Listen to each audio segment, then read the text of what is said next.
여러분, 욥하면 생각나는 단어가 있죠. 고난이라고 하는 단어일 것입니다. 그것도 정말 대책 없는 고난입니다. 고난이라는 것이 내가 잘못해서 일어나는 그런 경우들도 있지만, 내가 잘못이 없는데, 아무런 문제가 없었는데, 그럼에도 불구하고 일어나는 그런 고난이 참 이 세상에 많이 있는 것 같습니다. 베드로는 이런 고난을 애매히 당하는 고난, 혹은 억울한 고난이라고 표현을 하는 것 같습니다. 여러분, 이분 그런 애매히 당하는 고난의 대표적인 인물이라고 볼 수 있습니다. 하지만 그는 그런 고난 중에 살아가고 있는 우리들에게, 동일한 고난 속에 살아가는 우리들에게 어떻게 희망적으로 살 것인가에 대한 그 고난의 시간을 통하여서 우리에게 무언가를 보여주고 있습니다. 어떻게 그것을 이기며 살 수 있는가를 알려주고 있습니다. 일반적으로 그 고난에 대한 말씀을 하게 되면 어떤 말씀을 많이 합니까? 고난은 축복의 통로다라는 말을 많이 하죠. 고난이 있지만 나중에 그 고난이 지나고 나면 언젠가 하나님이 축복해 주실 것이다, 이런 말을 많이 합니다만, 여러분, 제가 오늘 그런 말씀을 하려고 이 자리에 서지는 않았습니다. 오늘 이 욥기의 말씀을 통해서 고난에 대한 조금 더 좀 다른 관점에서 말씀을 드리려고 합니다. 먼저 우리가 1장 1절을 읽어봤으면 좋겠습니다. 1장 1절입니다. 우스 땅에 욥이라 불리는 사람이 있었는데 그 사람은 온전하고 정직하여 하나님을 경외하며 악에서 떠난 자더라. 여러분, 여기서 보면 우스 땅에 정직하고 하나님을 경외하며 악에서 떠났던 의인이 있다라고 성경은 기록하고 있습니다. 근데 그가 얼마나 부자였는지 2절과 3절에는 이렇게 각각 기록합니다. 제가 읽겠습니다. 그에게 아들 7과 딸 3이 태어나니라. 그의 소유물은 양이 7,000마리요 낙태가 3,000마리요 소가 500결이요 한 결이가 2마리입니다. 그러니까 1,000마리 얘기하는 거죠. 암나귀가 500마리요 또 종도 많이 있었으니 이 사람은 동방 사람 중에서 가장 훌륭한 자라. 무슨 수식어가 필요하겠습니까? 정말 부자였다는 겁니다. 물질적으로 너무너무 많은 재산을 가지고 있는 사람이었다는 것입니다.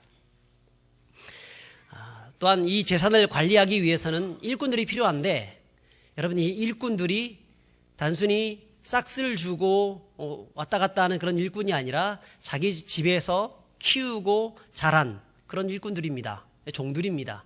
그러면 그 사람만 일꾼이 아니라 그의 자녀들, 그의 가족들 다 있겠죠. 그러면 그 일꾼들의 가족들을 다 먹여 살릴 정도로 많은 집들과 땅들을 소유할 정도로 어마어마한 부자였다는 겁니다. 여러분, 오늘날로 치면 어떻게 얘기를 할 수 있을까요? 아마 최고의 엘리트이면서 동시에 남부럽지 않을 만큼 떵떵거리며 살아가는 매우 성공한 재벌 정도로 볼 수 있겠습니다.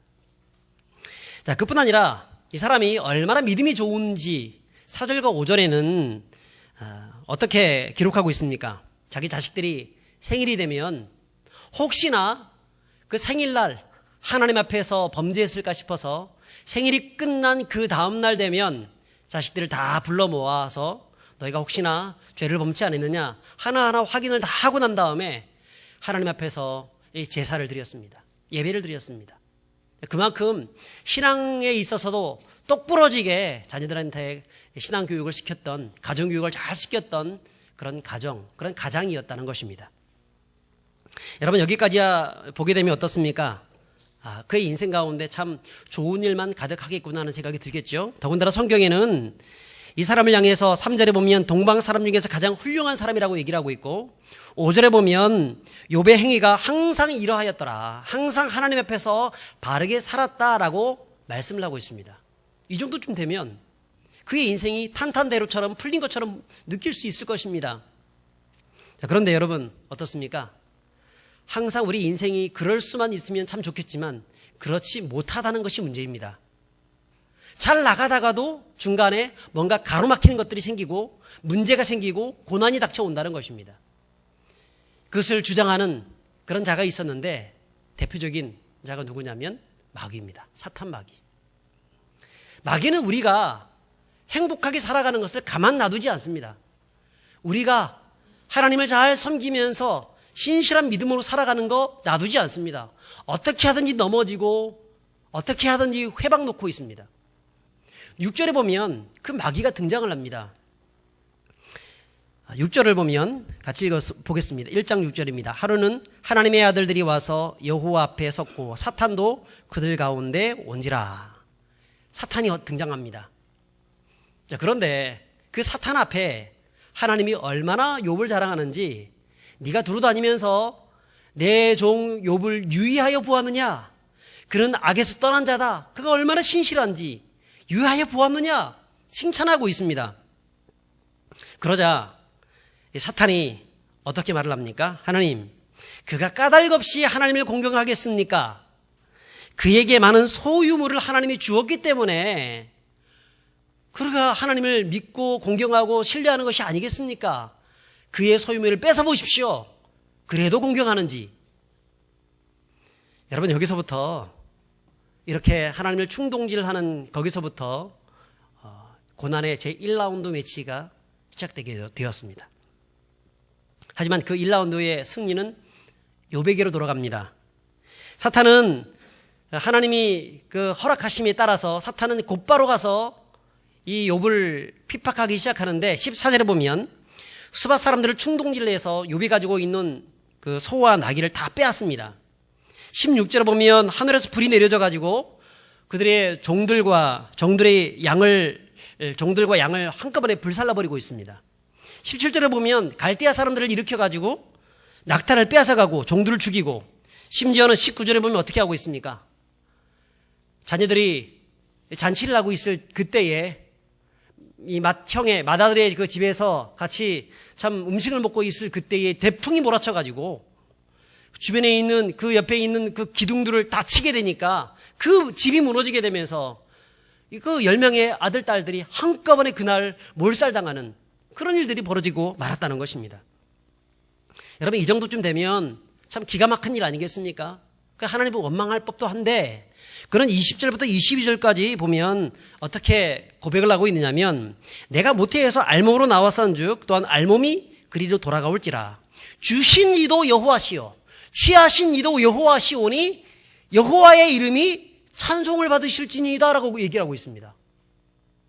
정말 어떻게 이럴 수 있을까라는 생각이 듭니다. 제가 이 욥기 1장을 묵상할 때마다 굉장히 격세지감이 느껴집니다. 야, 이분은 정말 이런 위대한 그런 신앙을 가지고 있는데 나는 이것밖에 되지 못하는구나 라는 생각들을 가지게 됩니다. 저도 이 자식을 키우는 입장에서 봤을 때 참 그렇습니다. 하나님께서 내가 가지고 있는 것들을 데려가신다고 하면 나는 굉장히 하나님을 원망할 수 있을지 모르겠다. 안 당해봐서 잘 모르겠지만 그럴 수 있겠다 생각이 듭니다. 하나님이 내 가지고 있는 모든 물질들을 다 가져간다고 하면 목사가 가지고 있는 물질이 없기 때문에 별로 아쉬울 게 없습니다. 다 가져가도 상관없습니다. 이런 생각이 들 수 있지만 자식은 그렇지 않지 않습니까?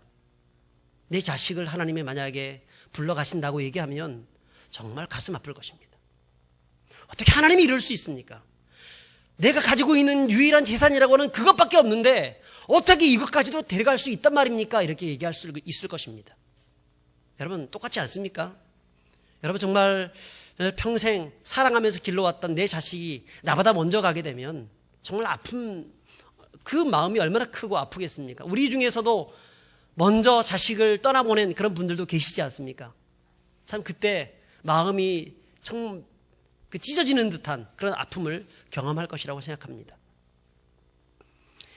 그런데 한두 아들도 아니고 7 아들과 3 딸을 한꺼번에 하나님이 다 불러가 버리셨어요. 얼마나 찢어지고 얼마나 아프겠습니까?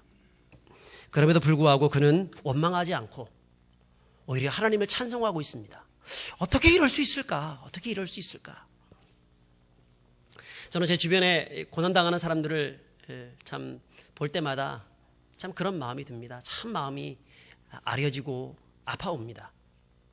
내가 저분들을 대신해서 고난당할 수 있으면 참 좋겠다라는 생각이 들 정도입니다. 차라리 그 고난이 또한 죄 문제 때문에 생긴 고난이라고 하면 회개하면 됩니다 라고 얘기할 수 있겠지만, 여러분, 이 인생 가운데에서 죄 문제 때문에 생긴 고난 말고 여러 가지 다른 이유들 때문에, 알 수 없는 이유들 때문에 생기는 고난들이 많이 있지 않습니까? 그것을 애매히 당하는 고난, 억울한 고난들 우리가 당하고 있지 않습니까? 자, 그분들을 위해서, 그분들이 찾아와서 같이 상담할 때마다 제 마음속에 그런 마음이 들어요. 내가 그분들을 위해서 내가 기도해 드리겠습니다. 하나님이 도우실 것입니다. 하나님이 함께 하실 겁니다. 하나님이 다 아십니다. 그 정도밖에 얘기할 수 없다는 그 제 자신이 너무나 비참하고 또 너무 죄송스럽습니다. 내가 더 많이 해드릴 수 없다는 사실들 때문에 그렇습니다. 그럼에도 불구하고 목사로서 할 수 있는 최상의 것은, 하나님이 주신 최고의 은사는 무엇입니까? 그것은 바로 기도하는 거죠. 축복하는 거죠. 말씀으로 권면하는 것이죠. 그래서 저는 지금도 그분들을 위해서 새벽마다 기도합니다. 하나님이 우리 집사님, 하나님이 우리 성도님 붙잡아 주시고 모든 고난과 어려움 속에서 오직 주님을 바라보면서 승리하게 도와주옵소서 기도하고 있습니다. 그러므로 여러분, 혹시나 우리 중에서 원치 않은 일로 애매하게 고난당하는 분들이 있다고 하면, 여러분, 그분들은 저뿐 아니라 우리 온 교회가 지금도 중보하고 있다는 사실, 기도하고 있다는 사실을 기억하시면서 그 고난 중에서 승리하시는 분들이 될 수 있기를 주의 이름으로 축복합니다. 하지만 우리에게 닥친 이 고난이요, 1라운드 고난이라고 하면 얼마나 좋겠습니까? 그것으로 끝난다고 하면 참 좋지 않습니까? 그런데 어떤 고난들을 보면 1라운드로 끝나는 것이 아니라 2라운드가 기다리고 있습니다. 또 어떤 경우는 3라운드가 기다리고 있습니다. 그동안 내가 이렇게 이 문제 때문에 이렇게 고난을 당해왔는데 왜 하나님은 나에게 또 이런 고난을 또 허락해 주시는가 하는 생각들 때문에 마음이 답답하고 고통스러워 견딜 수 없을 때가 있다는 것입니다. 그래서 새로운 차원의 고난 때문에 모든 것을 포기해버리고 이제는 도망가버리고 싶은 마음이 들 때가 있습니다. 자, 그때 우리는 이 욥의 모습들을 좀 보았으면 좋겠습니다. 욥이 그런 환경 속에서도 어떻게 고난을 이겨냈는지를 우리가 살펴보는 것이 굉장히 중요할 것입니다. 우리 3절을 2장 3절입니다. 우리 함께 한번 읽어보겠습니다. 시작. 여호와께서 사탄에게 이르시되 내가 내 종 욥을 주의하여 보았느냐. 그와 같이 온전하고 정직하여 하나님을 경외하며 악에서 떠난 자가 세상에 없느니라. 내가 나를 충동하여 까닭없이 그를 치게 하였어도 그가 여전히 자기의 온전함을 굳게 지켰느니라. 하나님이 다시금 그 사탄에게 얘기합니다. 욥을 주의하여 보았느냐. 네가 까닭없이 나를 충동하여서 그 욥을 시험하고 넘어뜨리게 하려고 해도 그는 자신의 순전함을 온전히 지켰다라고 칭찬을 하고 있습니다. 여러분, 여기서 우리가 한 가지 알 수 있는 것은 뭐냐면, 하나님은 결코 우리를 넘어뜨리는 목적으로 우리에게 시험하지 않는다는 것입니다. 우리가 폭삭 망할 정도로 우리를 내버려두지 않는다는 거예요. 고난당하도록 그렇게 하지 않는다는 것입니다. 주님은 사탄이 아무리 우리를 회방하고 고난을 주어도 변함없는 사랑으로 우리를 사랑하고 또한 우리를 붙들고 있다는 사실을 우리가 항상 기억할 수 있어야 합니다. 우리가 방금 읽은 말씀은 욥의 고난은 하나님이 일부러 주신 고난이 아님을 우리가 분명하게 말씀해주고 있습니다. 사탄이 하나님을 충동자라 해서 시작된 고난입니다. 그렇다고 해서 하나님이 사탄에게 이용당했다라고 생각하시면 오산입니다. 하나님은 1라운드도 그렇고 2라운드까지 허락하시는 이유는 사탄의 주장이 얼마나 허망하고 얼마나 잘못되고 얼마나 거짓된 것인지를 분명하게 폭로하기 위한 이유들 때문에 허락하신 거예요. 그리고 욥을 믿고 있습니다. 욥이라면 충분히 이 고난을 이길 수 있다 믿고 있는 거예요. 여러분, 주님은 성도들을 믿고 있습니다. 그리고 최후의 승리는 성도들의 것입니다. 하나님이 믿는 그 믿음에 어떤 문제가 있겠습니까? 결코 문제가 없습니다. 순간순간 여러 가지 문제들이 있어서 넘어질 수는 있습니다. 그러나 최후의 승자는요, 성도들입니다. 하나님께서 붙들어 주신 하나님의 사람들입니다. 여러분, 이것을 항상 기억하며 살아가실 수 있기를 축복합니다. 하나님은 결코 우리를 넘어뜨리는 목적으로 우리에게 시험 주거나 고난 주는 분이 아닌 것을 기억하시며 살아가야 합니다. 여러분, 고난에는요, 세 가지 종류의 고난이 있습니다. 첫 번째 고난의 이유가, 세 가지 이유가 있습니다. 첫 번째 이유는 인간의 죄 때문에 이루어지는 그런 고난입니다. 이것은 죄만 회개하면 이 고난이 달아나 버립니다. 해결됩니다. 두 번째 고난은 하나님이 우리를 연단하실 목적으로 주시는 그런 고난이 있습니다. 마치 학교에서 테스트, 어떤 시험을 통하여서 그 아이가 점점 좋은 학교에 진학할 수 있는 것처럼, 실력이 더욱더 커질 수 있는 것처럼, 하나님은 우리에게 어떤 테스트라는 그런 고난을 통하여서 우리를 더욱더 성장시켜 나가게 되고 결국은 영광스러운 은혜로 나아갈 수 있도록 해주신다는 겁니다. 세 번째는 뭐냐면 이것은 사탄이 주는 겁니다. 사탄이 주는 고난입니다. 이것을 유혹이라고 얘기하고 이것을 영어로 템프테이션이라고 얘기를 하기도 합니다. 사탄이 우리를 넘어뜨릴 목적으로 주는 고난이죠. 이 욥의 고난이 바로 그런 고난입니다. 사탄은 욥으로 하여금 하나님을 원망하고 저주하도록 이런 고난을 주고 있습니다.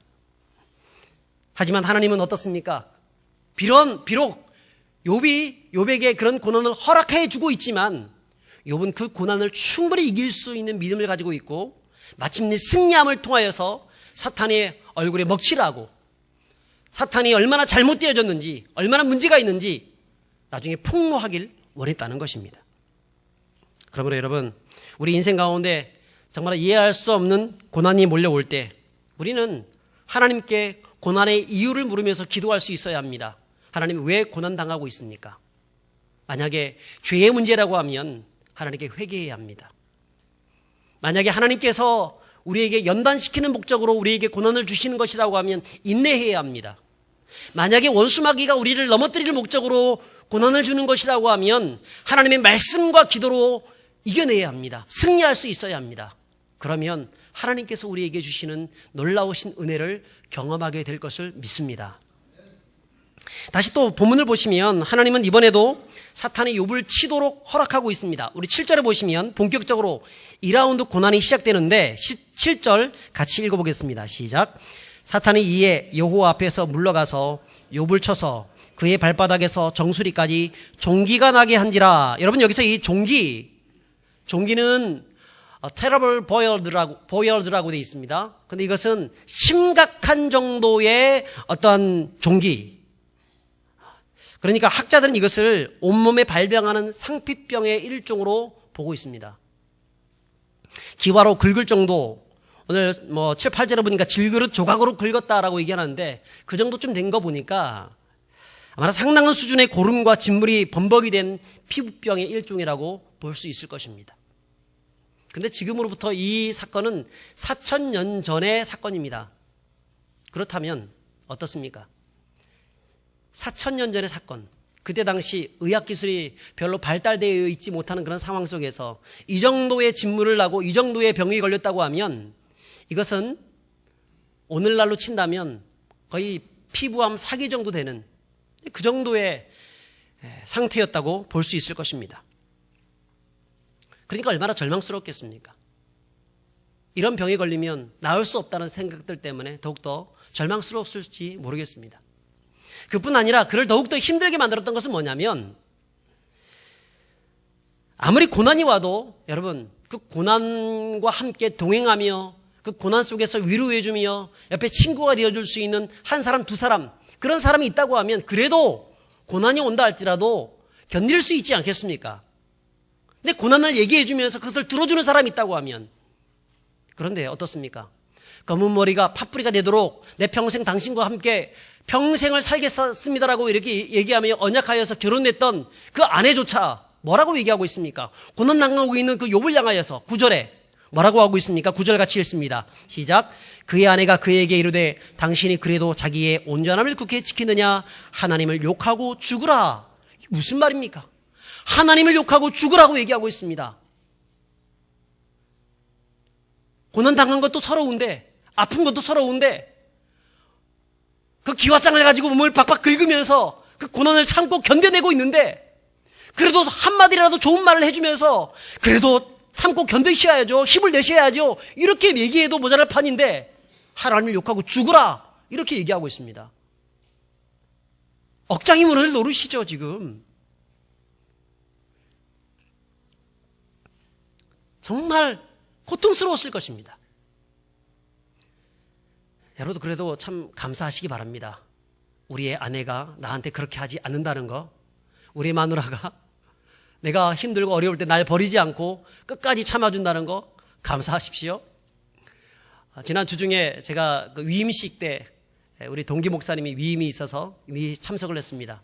그분이 그 위임식 인사 말씀을 하면서 그런 얘기를 하더라고요. 내가 정말 힘든 일 많았는데 우리 아내가 나를 버리지 않아서 참 감사합니다. 그렇게 얘기를 하더라고요. 그래서 포복절도해서 다 웃었는데, 여러분, 내가 정말 사랑하는 그 사람이 나를 버리고 하나님을 욕하고 죽으라고 얘기했을 때 얼마나 고통스럽겠습니까? 그런데 여러분, 이런 기막힌 일이 벌어졌을 때 만약 저와 여러분들 같으면 어떻게 하시겠습니까? 아니, 내가 하든 원치 않든 어떻게 이런 상황이 나에게 이루어진다고 하면 나는 어떻게 이 상황들을 풀어가겠습니까? 어쩌면 이런 상황 속에서 정신적인 공황 상태에 일어나게 되고 정신분열증이나 우울증이 찾아올 수 있을지 모르겠습니다. 이런 상황 속에서 이것을 타개하기 위해서 분노를 일으키면서 배에 있는 그 물건을 집어던지고 부셔버리고 깨트려버리고 그렇게 할지도 모르겠습니다. 뭐 그것도 아니면 진짜 이 여자의 말처럼 하나님을 욕하고 죽어버리는 그런 상황까지 갈지도 모르겠습니다. 이런 상황들, 모든 것을 다 뺏겨버리는 그런 상황 속에서. 그런데 지금 욥은 어떻게 하고 있습니까? 10절에 보면 이렇게 고백을 합니다. 우리 10절 같이 읽습니다. 그가 이르되 그대의 말이 어찌 한 어린 석은 여자의 말 같도다.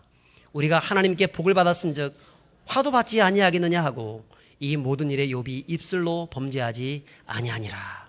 오히려 그는 자기의 아내를 타이르고 있습니다. 이 복에 하나님께 복을 많이 받았는데 좀 어려움 당할 수 있는 거 아니냐, 좀 문제가 생길 수 있는 게 아니냐, 이것 가지고 우리가 어떻게 하나님을 욕하고 죽을 수 있단 말이냐, 오히려 타이르고 범죄하지 않고 있다는 것입니다. 정말 상상할 수 없을 정도의 참 믿음의 깊은 경지에 이른 분이라고 볼 수 있습니다. 여러분, 저와 여러분들이 다 이 욥처럼 이런 믿음의 경지까지 믿음이 성장하시는 분들이 될 수 있기를 주의 이름으로 축복합니다. 자, 그러면 그가 어떻게 이 고난을 잘 이겨낼 수 있었을까요? 일반적으로 이 욥에 대해서 이야기를 할 때에는 그는 이런 고난을 닥치긴 했지만 하나님의 결코 나를 버리지 아니하실 것이다, 그런 믿음으로 승리했다, 그렇게 말을 합니다.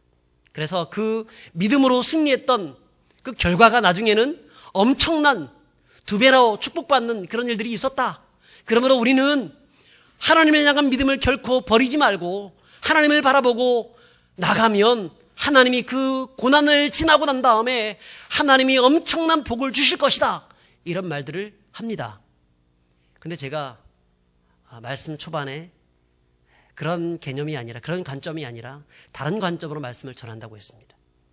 여러분, 그가 어떻게 이 고난을 이길 수 있었습니까? 그것은요, 고난당하는 것이 그의 사명이었기 때문에 그렇습니다. 물론 그가 고난당하는 것 자체를 사명으로 생각했던 것은 아닙니다. 오히려 그는 자신이 왜 고난당하고 있는지조차도 몰랐습니다. 그래서 원망했고 그래서 억울했습니다. 하나님께 따지기도 하고 오히려 자신은 순전하고 고난을 주시는 하나님, 그 하나님은 혹시 불의하신 분이 아닌가라고 하는 의구심을 갖기도 했었습니다. 그것이 욥의 친구들과 3장부터 해서 41장까지 쭉 이어지는 그런 대화의 내용들입니다. 자, 그럼에도 불구하고 그의 고난이 사명인 이유는 하나님의 관점에서 그의 고난이 사명이라는 것입니다.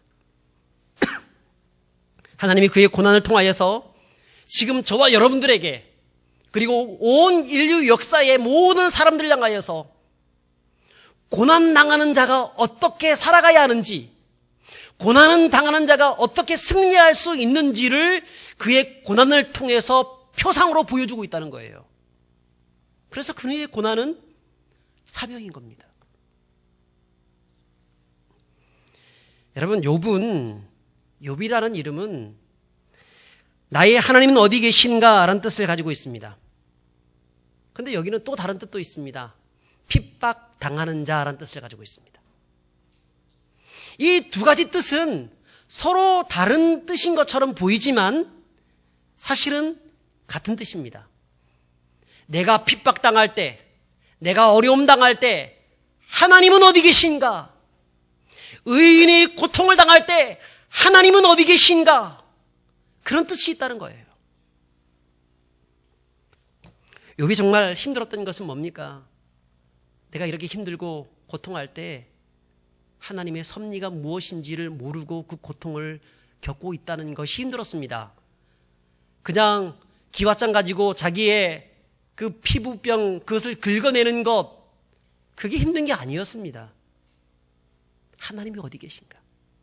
하나님은 왜 나를 이 고통 속에서 나를 내버려 두시는가? 그것이 정말 힘들었던 거예요. 성도들이 힘든 것은 돈 때문에 힘든 겁니까? 내 앞에 있는 이해할 수 없는 그 문제 때문에 힘든 겁니까? 네, 그럴 수 있습니다. 그런데 그것 때문에 힘든 것은요, 그것은 굉장히 저급한 수준의 힘든 겁니다. 훨씬 더 고차원적인 그런 신앙을 가지고 있다고 하면 그 속에서 하나님께 부르짖었는데 하나님은 왜 응답하지 않는지, 마치 하나님과 단절된 것 같은 그런 느낌을 가졌을 때 그때 힘든 거예요. 왜 예수님께서 골고다 언덕에서 십자가를 지시고 엘리 엘리 라마 사박단이라고 외쳤습니까? 나의 하나님 나의 하나님 어찌하여 나를 버리셨나이까라고 그렇게 외쳤습니까? 그것은 하나님과 단절됨입니다. 단절됨. 그게 힘든 거예요. 예수님도 그것 때문에 고통스러워했던 것입니다.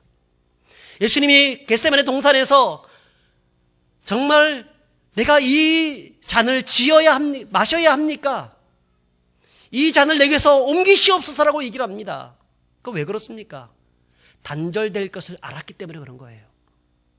단절된다는 것이 얼마나 큰 고통인지 그분은 알고 계셨기 때문에 그런 거예요. 그리고 성도들에게 있어서는 하나님과 단절이라는 것은요, 죽음입니다. 죽음. 하나님이 나를 버렸다고 생각했을 때 그것은 죽음이잖아요. 하나님은 버리신 적이 없는데 우리는 마치 그렇게 느껴진다는 거예요. 그게 진짜 고난 중에 고난입니다.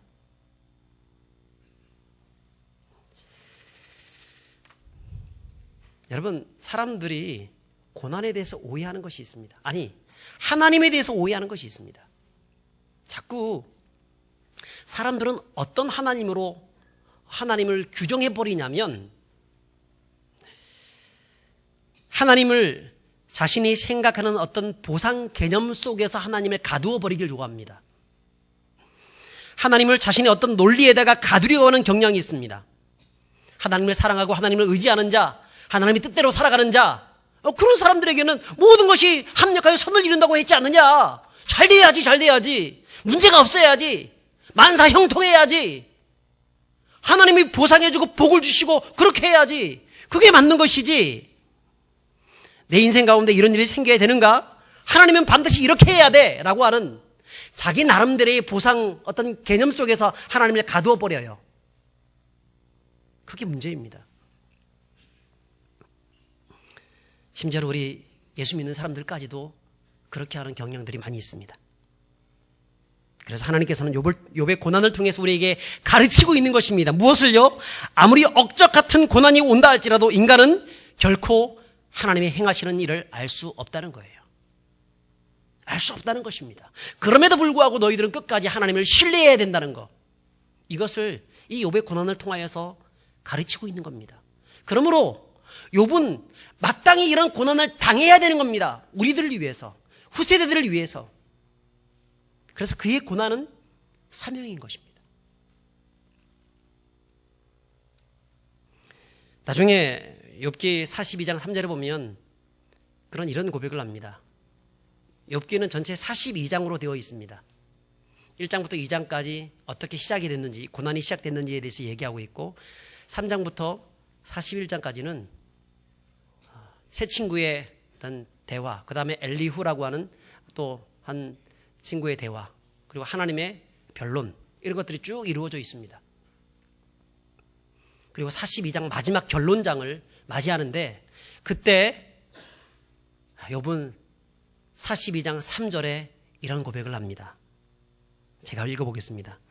무지한 말로 이치를 가리는 자가 누구이니까? 나는 깨닫지도 못한 일을 말하였고 스스로 알 수도 없고 헤아리기도 어려운 일을 말하였나이다. 무엇을 하고 있습니까? 회개하고 있죠. 내가 하나님을 제대로 알지도 못한 채 하나님을 내가 원하는 잣대로 만들어 놓고 그 잣대 속에 집어넣었다는 겁니다. 하나님은 결코 하나님의 뜻을 우리가 알 수 없는데, 내가 고난당하는 그 이웃을, 그 하나님의 섭리를 우리가 알 수 없고, 그저 우리가 해야 될 일은 하나님이 분명하게 하나님의 선한 곳으로 인도하실 것을 믿고 그분을 신뢰하고 따라가는 것인데, 계속해서 고난당하는 것을, 그 이유를 뭔가 찾아내려고 하고 또 그 속에서 뭔가 해보려고 하고 그렇게 한다는 것입니다. 2주 전에 우리 교회에서 영화 상영이 있었습니다. 제가 한 달에 한 번 정도는, 매달 셋째 주쯤에는, 그때가 우리 구역 친교 주간이잖아요. 그 주간에 또 구역 모임을 가지게 되기 때문에 주일날에는 4층 그레이스 홀에서 영화 상영을 하려고 항상 계획하고 있습니다. 지난달에는 제가 없었습니다. 그래서 교회 오빠라고 하는 좀 KBS 다큐멘터리에서 방영했던 것을 방영을 했었는데, 한 50여 분 꽉 찼습니다. 그분들이 오셔서 거기에 방영하면서 시작부터 끝까지 우셨어요. 저도 그것을 보면서 얼마나 눈물이 많이 났는지, 혹시나 못 보신 분들은 꼭 한번 보시면 좋겠고요. 지금 이 다큐멘터리가 원작이 되어서 이제 영화가 방영이 되었습니다. 그래서 지금 부산대 메가박스하고 또 현재는 저 해운대 쪽에 있는 장산역 쪽에 있는 두 개의 영화관에서 지금 방영한다고 하는데, 이번 주가 마지막이라고 합니다. 그래서 한번 못 보신 분들은 꼭 보시면 좋겠어요. 고난이 무엇인가에 대한 이야기를 해주고 있고, 그 고난 중에서 우리가 어떻게 이길 수 있는가에 대한 정말 심오한 그런 철학을 우리에게 말을 해주고 있습니다.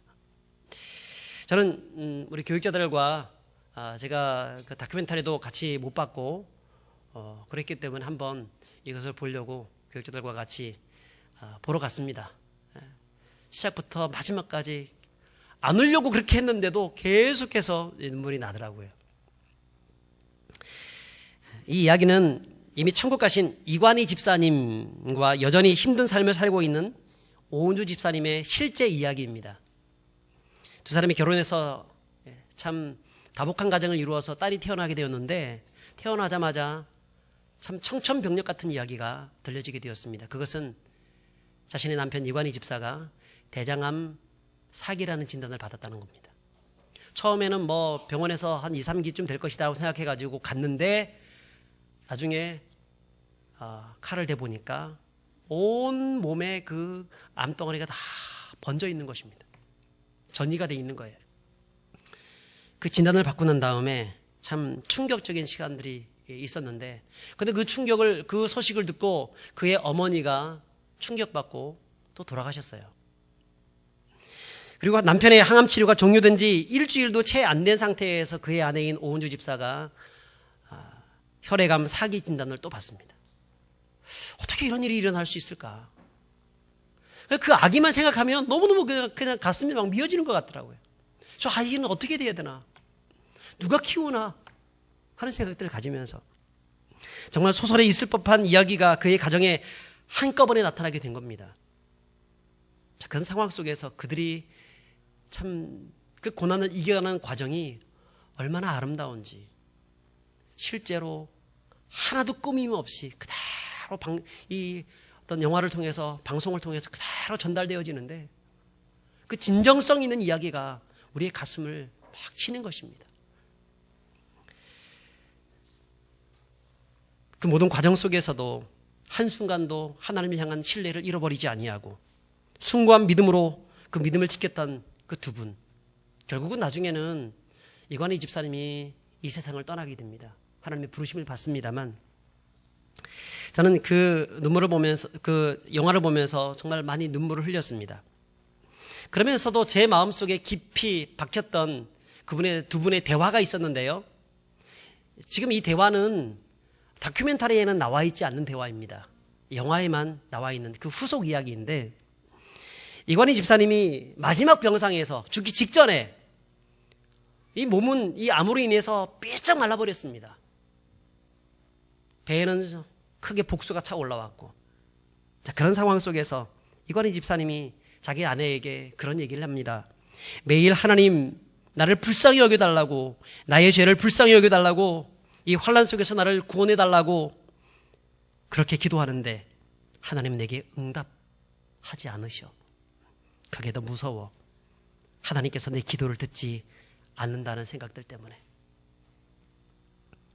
그러자 그의 아내가 얘기합니다. 하나님이 오빠를 외면하고 있다는 그런 느낌? 단절된 느낌. 예수님이 십자가상에서 느끼셨던 바로 그 느낌. 이 단절되었다는 느낌. 하나님이 내 기도를 듣지 않는다는 느낌. 그게 너무나 고통스러운 거예요. 그가 죽을 때, 나중에 죽기 직전에 그 고통을 없애기 위한 그런 몰핀 주사도 거부합니다. 예수님이 당했던 그 고통을 느끼고 싶은 마음도 있고, 마지막까지도 정신 상태, 맨정신으로 하나님의 말씀을 듣고 싶어하는 그런 마음들 때문에 그걸 거부해요. 그리고 그 고통을 그대로 자기의 몸에 받아냅니다. 그런데 그는 마지막 병상에서 그런 이야기를 하고 있는 거예요. 단절된 느낌이 있다는. 그때 오은주 집사가, 그 아내가 그런 말을 하였습니다. 그래도 하나님 바라봐야지. 끝까지 붙들어야지. 그게 가장 큰 축복이라고 하잖아. 붙들어야지. 하나님을 바라보는 시선을 흔들지 말고 끝까지 믿음을 지켜내는 게 오빠의 가장 큰 사명이야.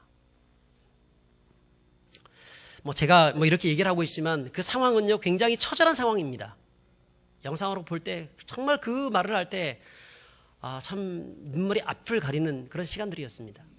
그런데 제가 참 이 말을 들을 때 이해가 되지 않는 이야기가 있었습니다. 뭐냐면, 오빠가 지금 당하고 있는 이것, 오빠의 사명이다라고 얘기하는 그 얘기를 했을 때 이해가 되지 않았습니다. 왜 이게 사명인가? 라는 생각들을 했었습니다. 근데 나중에 돌아오고 난 다음에 제가 집에서 유튜브를 통해서 그의 후기를 한 번 더 찾아보니까 유튜브에 후기가 잘 나와 있더라고요. 비하인드 스토리가 있었습니다. 그걸 보면서 이해할 수 있었습니다. 뭐냐면, 원래 이 TV 다큐멘터리를 방영하고 난 다음에 병세가 이제 대장암 병세가 재발하게 되었는데요. 그때 이관희 집사님은 더 이상 회복 가능성이 없다는 사실을 알고 난 다음에 영화를 찍는 것을 포기했습니다. 왜냐하면 믿는 자에게나 믿지 않는 자에게나 이렇게 영화를 찍어가지고 나가는 것이 무슨 유익이 있겠느냐. 그래서 포기를 했어요. 그런데 얼마 안 돼서 다시 마음을 고쳐먹고 찍겠다고 한 겁니다. 무슨 이유 때문이냐면, 하나님은 눈부신 삶을 사는 사람을 증거로 삼기도 하지만 고통 속에서 주님을 놓지 않으려는 사람도 증거로 삼으신다. 바로 그것 때문에 오은주 집사가 그렇게 얘기를 합니다. 그때 직감적으로 자기 남편은 이것이 마지막 사명인 것을 알고 있었다. 그리고 죽어서도 이관희 집사님은 수많은 사람들에게 진짜 고난이 무엇이며 수많은 그리스도인들에게 어떻게 이 고난을 이길 수 있는지에 대한 이야기를 지금도 해주고 있습니다.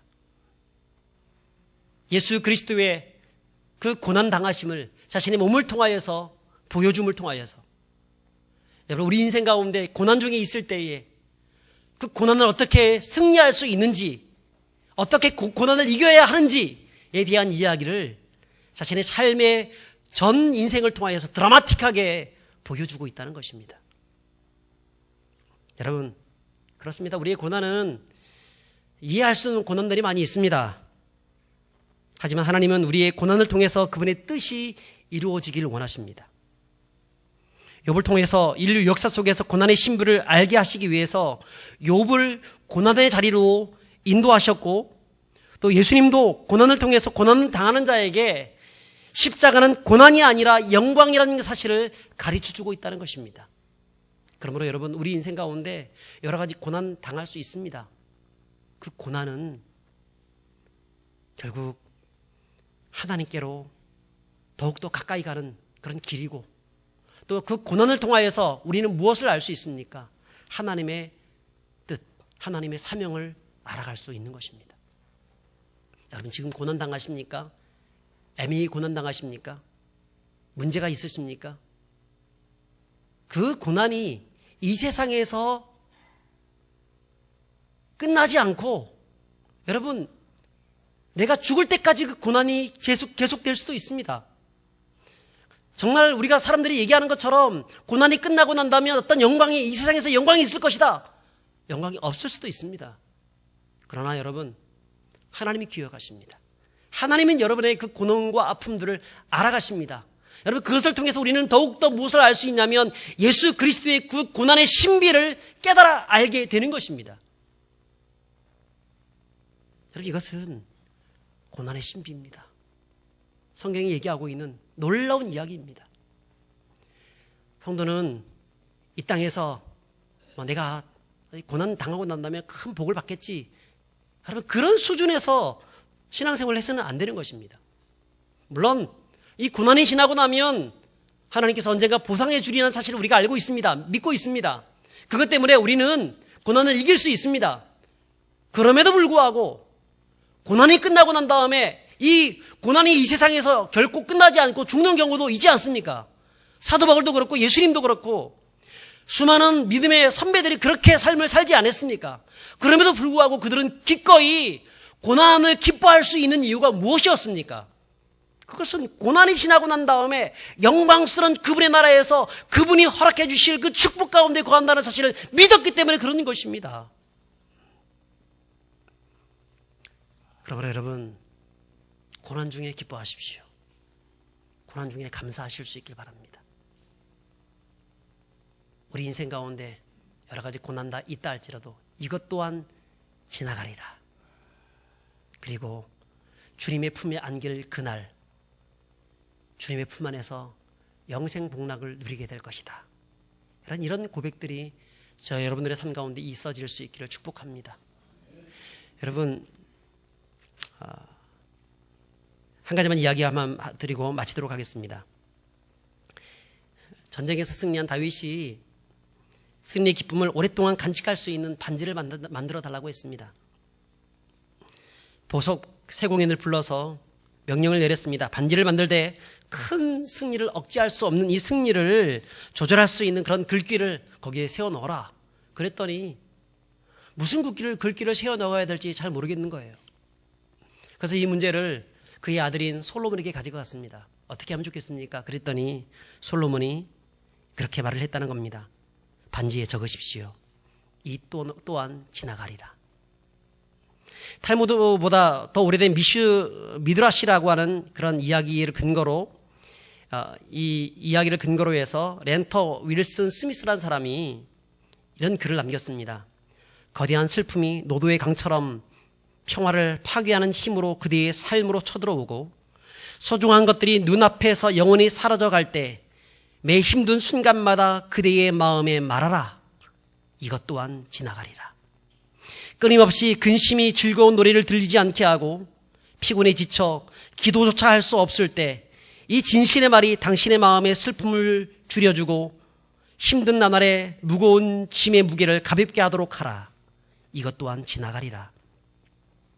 행운이 그대에게 미소를 짓고 걱정 근심 없는 그런 나날이 환희와 기쁨으로 다가올 그때에 그대가 세속적인 보물에만 안주하지 않도록 이 진실의 말을 그들의 마음에 깊이 새겨라. 이것 또한 지나가리라. 정직한 노동이 그대에게 명성과 영광을 가져오고 지상의 모든 숭고한 이들이 그대에게 미소 지을 때에 삶의 가장 길고 장대한 이야기도 이 세상 사이에서는 짧은 한순간에 불과하다는 사실을 기억하라. 이것 또한 지나가리라. 여러분, 우리 인생 가운데 수많은 고난이 있습니다. 애매한 고난, 정말 억울한 고난들이 있습니다. 지나갑니다. 지나갑니다. 지나갑니다. 그리고 주의 영광을 보게 하실 것입니다. 기도하겠습니다.